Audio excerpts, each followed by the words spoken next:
Well, as you can hear the beautiful Irish music in the background. It's lovely. How you doing? And when you hear that music, you've got to know that we're going to call a beautiful man, Liam Maguire. He's that kind of person. It could be working too. This is very exciting for me. Oh, there it goes.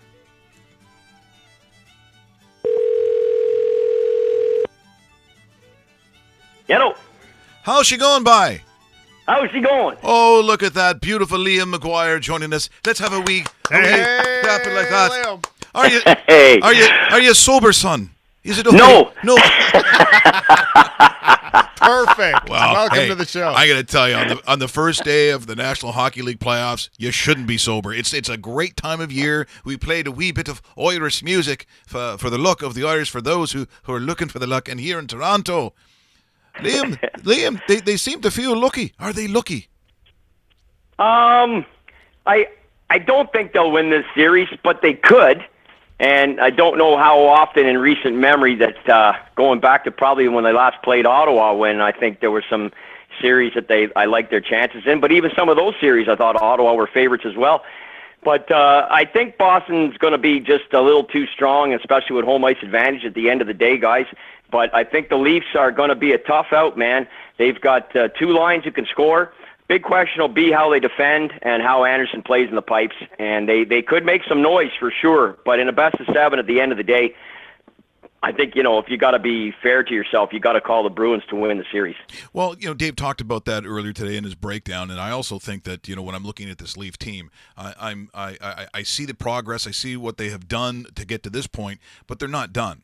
So this is the kind of team I think that even for Leaf fans, which is rare, but I think they've been this way for the last, I would say, 3 years, is that they kind of see where ownership is going and how they've got it done. So this is a project, to me anyways, Liam, that this house hasn't been finished being built. I think there's obviously some more things that are going to be added. So this team, as Dave said, this will be another learning curve, one way or the other. This will be the kind of team that learns from this, whether they win or lose. We're thinking right now maybe they don't get by, but that will not stop them in the sort of their ascension. I think where they're going to be, because in the next year or two, I think that's really where we see them become the heavyweight, I guess is the way I'd put it. Yeah, and take their shot, and that's essentially how I see it as well. If you look at the second line, for example, Kadri and Marner have played 19 playoff games. Marlowe's got 177 just himself, and this transition with him with 2 years to go on this contract, take him up to 40. This is a situation where I think his experience in the past, including recently a Stanley Cup final, is going to bode well in getting these guys get a little bit more acclimatized to playing in the playoffs in a high-pressure scenario, because this is a very tough first-round matchup. And, make guys like Kadri and Marner especially that much more ready for another significant playoff push down the road. Conversely, we also know, though, you can very quickly, 1 year becomes 2, becomes 3, becomes 5, becomes 7, becomes Alex Ovechkin and the Washington Capitals, who haven't got beyond the second round, with a pretty strong team, President Trophy winning team, Ovi, the greatest goal scorer of his generation, one of all time, with a pretty decent supporting cast, and a Vezina Trophy winning goaltender, and solid D, and they haven't got past the second round. So there's no guarantees, and maybe the Leafs turn around and upset the Bruins here. Who knows? Yep. There's upsets every year in the playoffs. The challenge is for everybody doing their pools or involved in watching the games or having any interest, passing interest more than the passing interest, is trying to figure out where's the upset's going to come from, because there's always a couple. And there's no doubt with that high-octane offense, and I think just with the energy they're going to play with, and really, frankly, let's be honest, there's not a lot of pressure on Toronto still. And I think to your point, Mike, you just hit the nail on the head.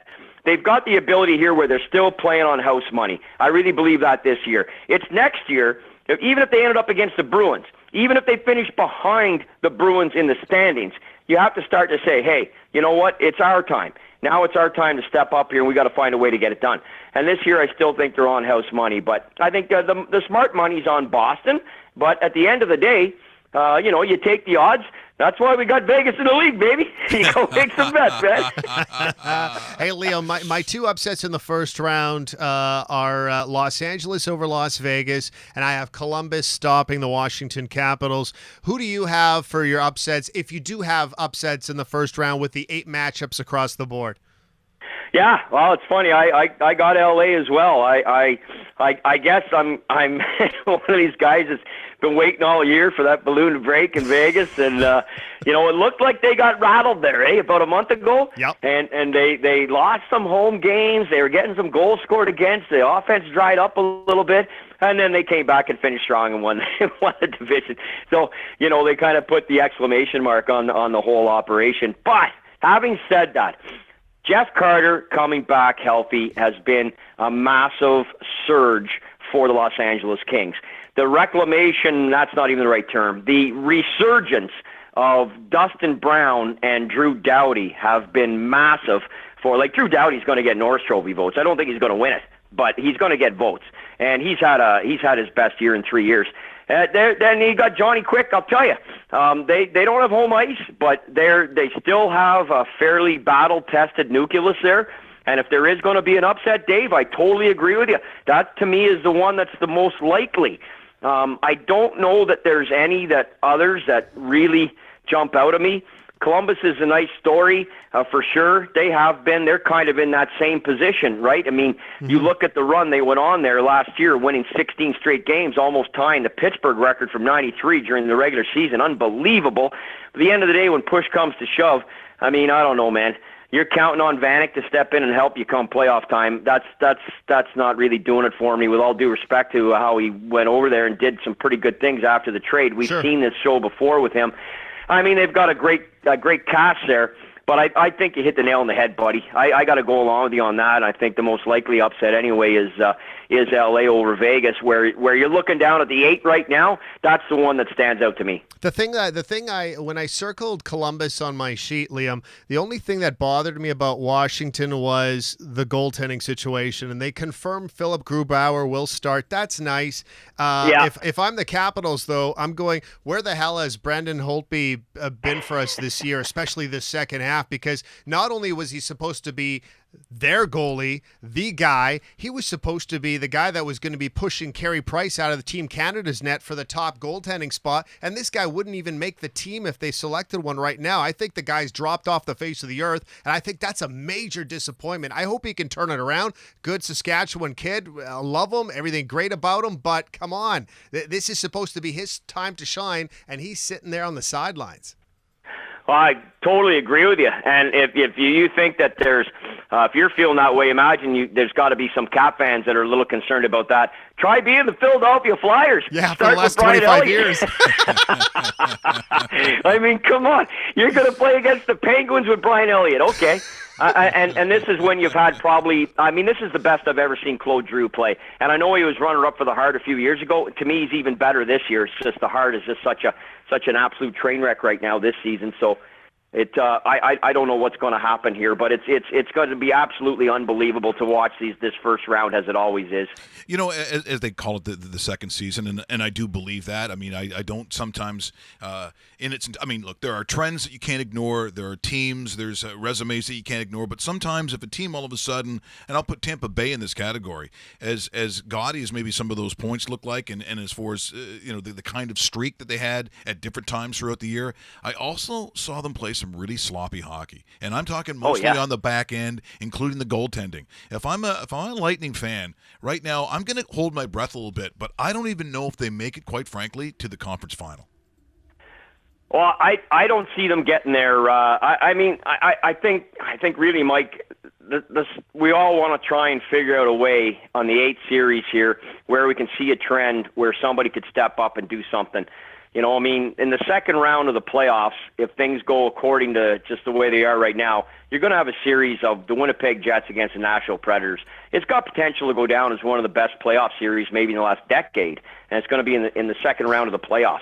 So, Tampa Bay, if they advance, and I think New Jersey will give them all they can handle, but at the end of the day, they should have enough to beat New Jersey. And they're going to play the winner of Boston-Toronto, who I'm figuring is going to be the Bruins. I just don't see there's any way, shape, or form, despite what happened their last game, that Tampa Bay beats the Bruins in a best-of-7 right now. Not with Rick Nash back. I'm going to watch Nash over these first few games with Toronto. He's missed 12 games with a concussion. It's my belief, I think, the little bit that's floating around out there. He could have played any of the last 3 or 4.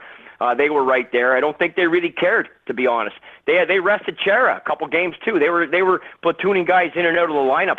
Here's the thing about Tampa Bay, to your point, Mike, and I know this gets lost sometimes in translation, specifically when you get players where English isn't their first language. But you got Vasilevsky 3 weeks ago said he was tired. I mean, he went public and said, "Man, I'm exhausted." I mean, come on, bud. This is just not the stuff that's supposed to, it's not, okay, what are the rest of the team saying? Our number one goalie's in the running for the Vezina. He's saying he's tired. Okay, we got 3 weeks of the season to go and then a 2-month grind unlike any in professional sports. Okay, this bodes well for us. So, it's just kind of, and to the rest of your point as well, it's just, I mean, Stamkos missed some games. I think Kucherov got burned out when McDavid went by him, used him as a speed bump on the race of the Art Ross. And I think the team were trying so hard. I believe all these things played a factor, and now they have a chance to sort of, everybody does, especially the favorites, to get back on the right skate, if you will, and get off to a good start here. And they could use this Jersey series to propel them back to what they've been most of the year. They were a runaway leader in that. If Boston doesn't crap the bed on Sunday against Florida, they win that division. Tampa was a runaway leader, as we all know, all year, and managed to hang on. So we'll see if they can right the ship. But at the end of the day, there's nothing for me right now to suggest that Boston isn't in a semifinal. There's nothing for me to suggest that right now. I don't have anything on paper or anything that I've seen this year for me to suggest that they're not one of the semifinalists against the Metropolitan winner. I'm kind of curious. You and I are in agreement on a lot of these, Liam, and I'm kind of curious on your take of the California series with San Jose and Anaheim, considering that San Jose had that chokehold in the Pacific in that number 2 spot, and then they lost it on the very last day of their season, and now the Ducks have that home ice advantage. So where is that series going in your mind? And I'm looking at that as a 7-game series myself. Yeah, I think it's going deep. I mean, I think these teams are very very evenly matched on paper. Couple interesting things. I'm going to pick Anaheim to win it, and I think one of the reasons is, there's 3 or 4 teams, and I include Toronto in this with that Marleau, Kadri, and Marner line. There's 3 or 4 teams, maybe even more than that, frankly, to be honest, out of the 16, but 3 or 4 of the favorites that have got a significant boost from their second line. And I think, Vatanen hasn't played in a number of years in the playoffs. And the last time he did, he was pretty significant. You know who else in that same boat? Now they're heavily favored, but it's Fiala in Nashville. Remember, this is a guy who went out with a broken leg. And you look at the year he had this year, and he plays on that line with Kyle Turris. Yep. These are guys who I think are poised to make some noise, and I think that second line in Anaheim, and with the way I just versus San Jose, I like that. As you said, what happened at the end of the regular season favors them as well. I think it should be a long, drawn-out series. They've met before, but very infrequently. Now, San Jose beat them last time a few years ago, as we know. And I just think that I got Anaheim winning that series, Dave. It sounds like you do as well. I don't know where we're differing, buddy, because right now so far I'm right with you on pretty much every one. Well, there's a series I believe we haven't talked about so far, and I am shocked to tell you, my good friend Liam Maguire, that David Bastel has the Winnipeg Jets upsetting the Nashville Predators. This is what he has. I know it's shocking. In the second round. Yes, very. It's shocking, him being from Winnipeg and induced pregnancies where the children would be born on Dale Howardchuck's own birthday. I mean, I can't tell you how upsetting that was. But then again, the West has a way, just because of the kinds of teams they have and the way it is now set up geographically, that you're going to find 2 teams who are 2 of the better teams, and unfortunately, before they get to a final, they got to play each other. I think that's what's happening with Nashville and Winnipeg, because that is a heavyweight series. Oh, my God. That's what I just said. I mean, I think it could go down as one of the best series in the last 10 years, and it's the second round. Obviously, I'm pulling like hell for Winnipeg. I'd love them to win that series for sure. I Don't think they will, but I'm hoping like hell they will. But I think Nashville's home ice there, that's his one. Home ice has kind of mostly gone out the window, as we know, since they built the great big white elephant arenas. You know, the Boston Garden, Philadelphia Spectrum, Montreal Forum, these buildings where teams were virtually, impregnable are gone. And I do think, though, that teams like Nashville, and this is where it'll be interesting to see what goes on in Vegas with LA, seeing as we've kind of, we're calling an upset there, which means LA's got to win a game there, if not more. And that's going to be interesting to see, because that's been a Vegas stronghold all year. Now, how much of that has been due to guys just licking their lips and rubbing their hands together to get to Vegas? I think that has been a factor. People have talked about it, and I think that has been a contributing factor. It's the playoffs now, so we'll see how that goes.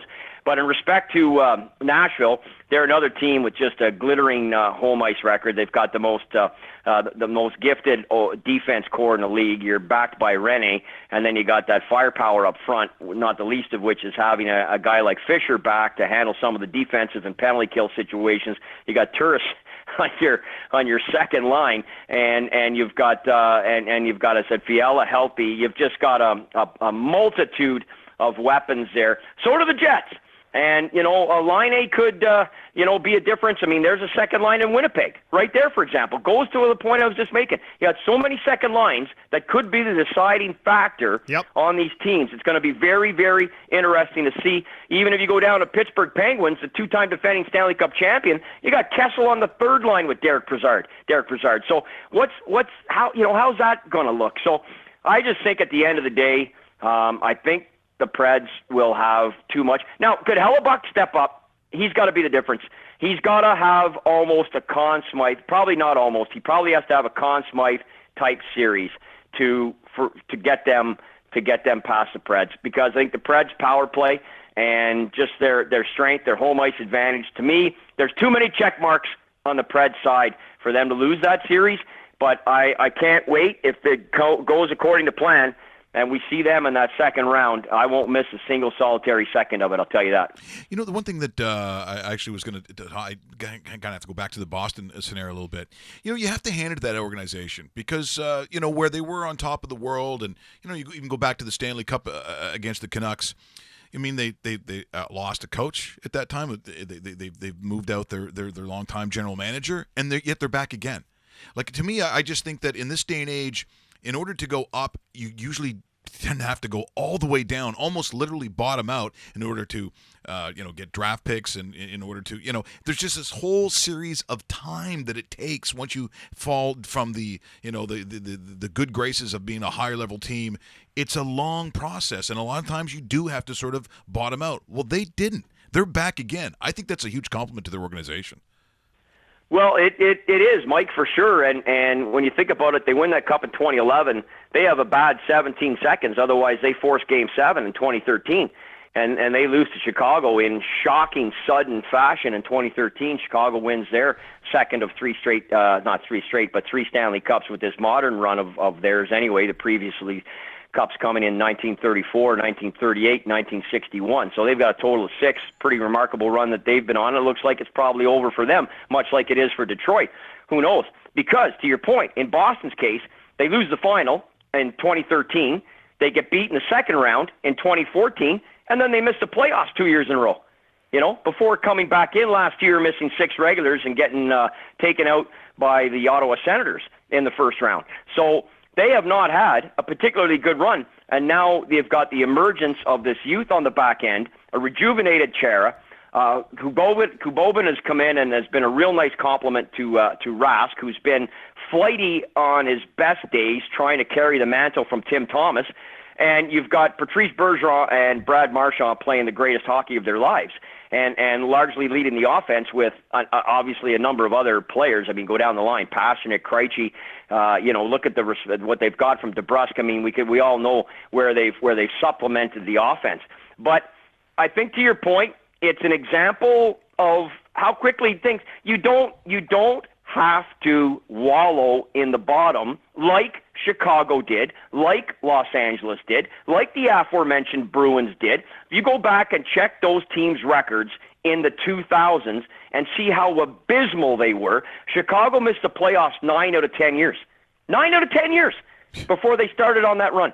You don't have to do that anymore. And what you look at what Colorado did this year and what New Jersey did this year for a real bounce back. I mean, Colorado's ridiculous, 47 points. That's crazy. That's one of the best in NHL history in terms of one season and the next improvement. Second only to San Jose Sharks, 54 points. And now you got Boston, who really, in a lot of people's minds, are Cup favorites, Mike. Yeah. So, that we'll see how that plays out. It's the toughest trophy to win. And if all things stay equal, I think the Bruins have a good chance to be the last team standing at the end of the day. But that is kudos, again, as you said, to Don Sweeney. Cam Neely, who's taken a lot of heat, and for moving out Pete Chiarelli, maybe even to a lesser degree moving along Claude Julien, but that happens. The rages with Vigneault. We may see Quenneville go in Chicago yet. Who knows? Eventually, coaches do move on, and even winning coaches, and so we'll see how it all plays out there. But the Bruins are a solid Cup threat. They are strong in every aspect of the game, and I think Don Sweeney deserves a lot of credit, and their scouts and their pipeline that they've got coming. This is even maybe, they've got a couple of draft picks that haven't panned out yet. They've done so well with so many. Now they got Donato coming too. I mean, it's just an abundance of riches there, and they're going to be a tough out, man. So you're thinking Bruins Predators final?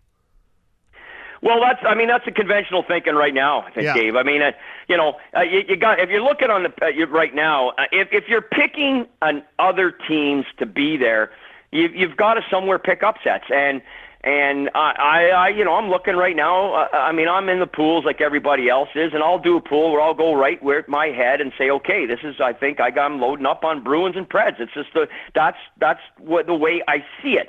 Then I'll take, in my next couple of pools, I'll have some fun, and I'll be try and be a little more creative, and I'll try and, maybe try and find some diamonds in the rough, pick an upset or two, and see how that might upset the further seedings down the road, and see maybe if you might get a surprise.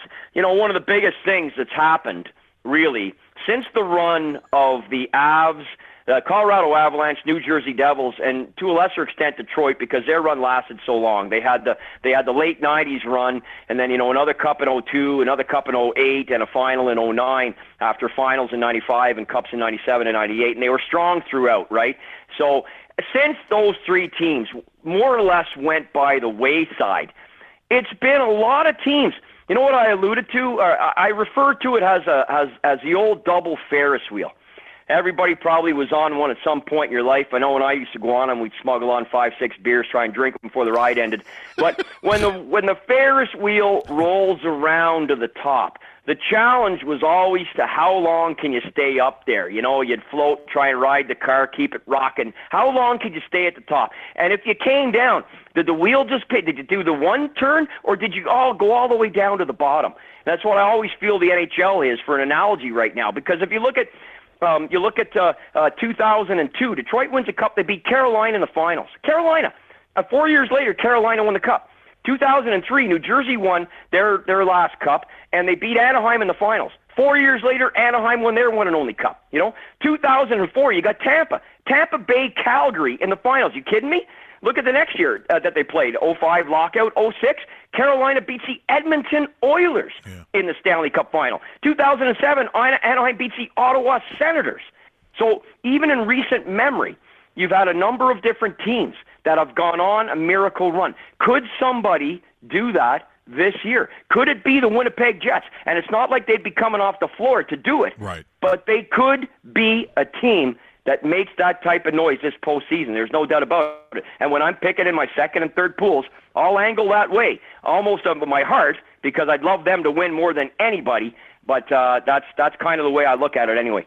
Well, it's been obviously a very emotional week. As usually we're just completely ramped up. We're very NHL focused because of the teams that are getting in. But after the tragedy in Humboldt, Saskatchewan, with the Broncos, I know for someone like yourself that spent literally your entire adult life immersed into hockey culture, and it's not just NHL for you. I know that, and certainly being out in Ottawa and seeing some of the junior hockey that comes out that way, and those individuals who come through via the junior ranks, and for a lot of us who have spent time on those buses, and of course for the time I spent in Western Canada, I will say this: as awful, and it might be one of the worst, if not the worst, things that I've encompassed in the hockey world while doing this job, I will say that the way the hockey community and people as a whole have supported that community and the players, because they also come from different parts of there's 3 or 4 or 5 of those guys come from Alberta.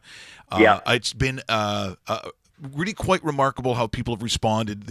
Put your stick outside. Tomorrow is wear your jersey day. Monday we wore green. This is the one thing, and there's been a lot of negativity in our society lately. You never know if you want to stick your head out the window or what's going to happen. You just don't know. But this sort of with my faith in humanity, sort of repairs it a little bit, and I just think that the fact that they're over $8 million, I think now on that GoFundMe, I know it's just so nice to see. But boy, I'll tell you, I don't know if anything has ripped at the heart of Canadian culture like that did last weekend. I don't think there has been. Mike, not in the era, let's call it the social media era. I think the last thing maybe in this country that devastated us like this was maybe the school shootings in Montreal in '89, I believe it was. It's just something that we're just not accustomed to hearing or seeing, not to this magnitude. And when you add in hockey, and that's a major contributing factor to the fabric of this country.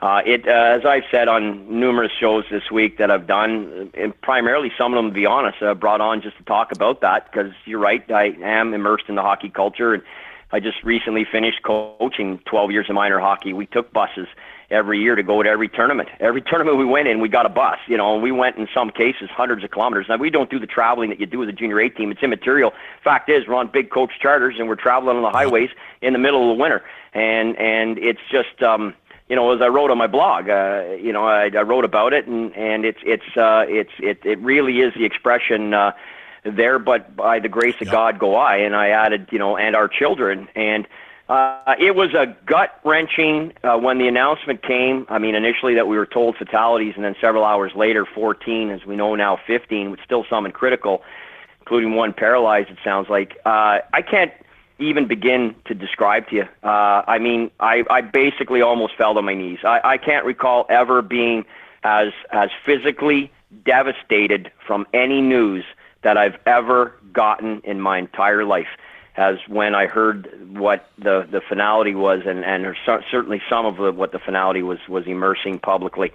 So everybody that has jumped in, now with the sticks, as you say, doing different things, wearing green, you've been great, you're supportive online. So many others have been as well. The GoFundMe page is insane. I've never heard anything like it. Yeah, crazy. And I think all we can do, Mike and Dave, is our bit when we can, as everybody else is, to support this what's going to be an indefinite and unimaginable healing period. In fact, it may never quite. Who knows how many years and decades it would take to overcome this. It brought everybody back from swift current from 1986. Joe Sakic was on. Lindy Ruff's brother was one of the ones killed on that bus when 4 died. Similar circumstances, not hit by anybody, but went off because of black ice. And it's just the rite of passage, unfortunately, in that crazy dub. Western Hockey League, even though they're playing Tier 2, it's the same thing. They're on the buses traveling hundreds of miles, and it's just 2 hours. Now that's a hop, skip, and a jump for Western Canadian travel, and even still, for it to happen, it happened, and just never felt anything like it, Mike, in my life. And I've done the little bit that I can publicly and privately, and I'll continue to do so. And that's all we can do, man. That's all we can do. Yeah. Hey, Liam, thanks so much for joining us here this morning. Always a pleasure. Hopefully, I'll get a chance to see you face to face. Who knows? There might be. Yeah, you know what, guys? I tell you, I've got the contract in hand finally after about 9 months to finally sign up. Hopefully, with a publishing company, I'll have some news as early as next week. Awesome. That we've got a signed deal for to do the real Ogie, the life and times of Goldie Goldthorpe. Yeah. And I cannot wait. I'm going to hook him up with you guys. He is a guest you will most definitely need to have on your show. And I want to come down to Toronto, obviously, and do a whirlwind tour down there and sit in studio with you guys and tell you about this guy. There's never been a man that I've ever met in my entire life Mike, and I've chewed some dirt covering the sport, brother. I've never met anybody like this ever in my life. He has a story unlike anybody that's ever worn skates or been a professional athlete, in my humble opinion, and I cannot wait to share it with you. Oh, that's fantastic. Beauty. You take care, my brother. We'll talk to you very soon. Thanks, Leo. All right. Take care, Mike. See you, Dave. That is Liam Maguire, That's why he's an awesome guest. One of our best guests we've had. What? Did we just become best friends? Yep.